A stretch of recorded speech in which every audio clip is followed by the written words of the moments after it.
बेळूर तालुका जत जिल्हा सांगली येथील महाराष्ट्र व कर्नाटकातील लाखो भाविकांचे आराध्य दैवत असलेल्या श्री काळ भैरवनाथ यात्रेच्या नियोजनासाठी प्रशासनाची बैठक संपन्न. बेळूर तालुका जत जिल्हा सांगली येथील महाराष्ट्र व कर्नाटकातील लाखो भाविकांचे श्रद्धास्थान असणाऱ्या श्री काळ भैरवनाथ देवाची यात्रेची नियोजनाची बैठक जतचे तहसीलदार प्रवीण धानोरकर व नायब तहसीलदार अण्णासाहेब दोडमाळे यांच्या अध्यक्षतेखाली संपन्न झाली.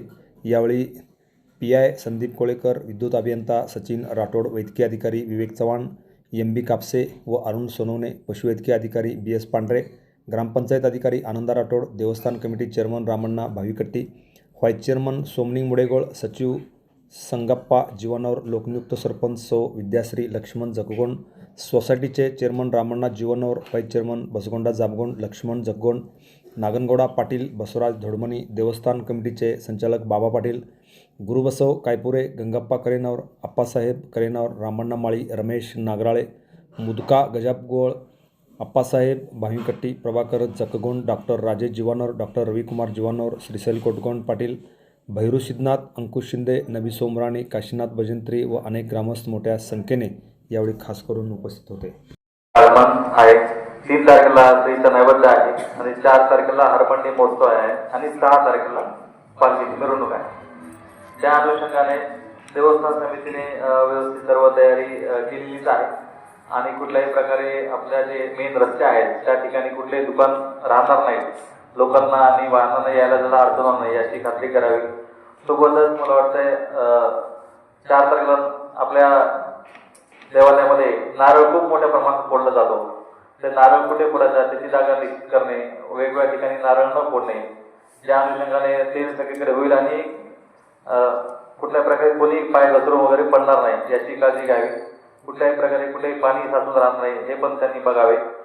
सोबतच आता आमचे काही अधिकारी या ठिकाणी 24 तास पुढे 4 दिवस थांबतील. आमचे महसूलचे असतील, पोलिसांचे असतील, आरोग्य विभागाचे असतील, त्यांना पुरेशा प्रमाणात मंदिर व्यवस्थापन समितीने जागा उपलब्ध करून द्यावी व त्यांना ज्या ज्या सुविधा लागतील वेळोवेळी त्या पुरवाव्यात. अजून मी एक सुचवतो की आपण एक सर्वांनी व्हॉट्सअप ग्रुप करावा.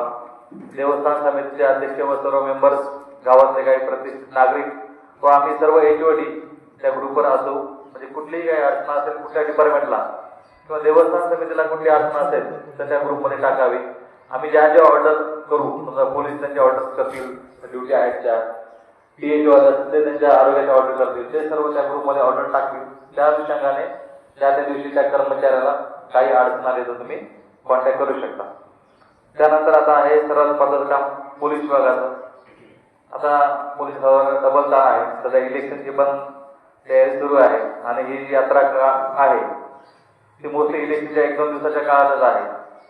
त्यामुळं पोलिसांना दोन्ही ठिकाणी हे करायचे, एक म्हणजे लॉ अँड ऑर्डर व्यवस्थित ठेवणे, दुसरं म्हणजे कुठल्याही प्रकारे वाहतुकीला अडचण येणार नाही याचे नियोजन करणे, गर्दी जी आहे ती नियंत्रणात ठेवणे, सोबतच पार्किंग व्यवस्थेचं नियोजन कुठे असावी काय नाही त्या संदर्भात समितीला सूचना देणे आणि कुठल्याही प्रकारे कुठलीही अनुचित घटना घडू नये, ज्यामध्ये खिसे कापू असतील, पाकिटमार असेल किंवा महिलांची स्केटर असेल असे कुठलेही प्रकार होणार नाही यासाठी लक्ष ठेवणे. त्यासाठी युनिफॉर्ममधले काही पोलीस, काही साध्या गणवेशातले पोलीस ज्या ज्या ठिकाणी गर्दीची शक्यता असते त्या त्या ठिकाणी तो बंदोबस्त ठेवणे हे पोलिसांचं काम आहे.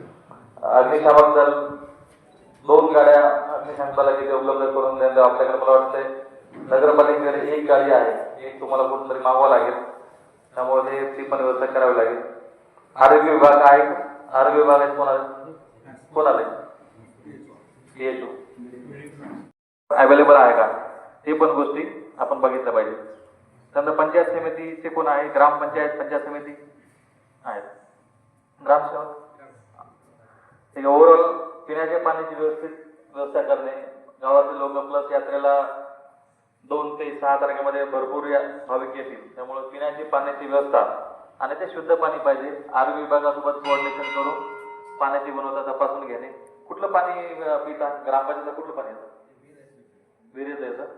आरोग्य विभागाने बघितलं का, तपासणी केली का, ते करून घ्या. सोबत टॉयलेट्स वगैरे जे सार्वजनिक असतील ते स्वच्छ करून ठेवणे आणि जर नसेल तर मोबाईल टॉयलेटची उपलब्धता करून घेणे. नगरपालिकेकडे मला वाटतं एक मोबाईल टॉयलेट आहे, 1 किंवा 2 टॉयलेट तुम्हाला लागतील, ते त्यांच्याकडून जे काही फीस आहे ते भरून घेऊन ते पण उपलब्ध करून घ्यावे लागतील तुम्हाला.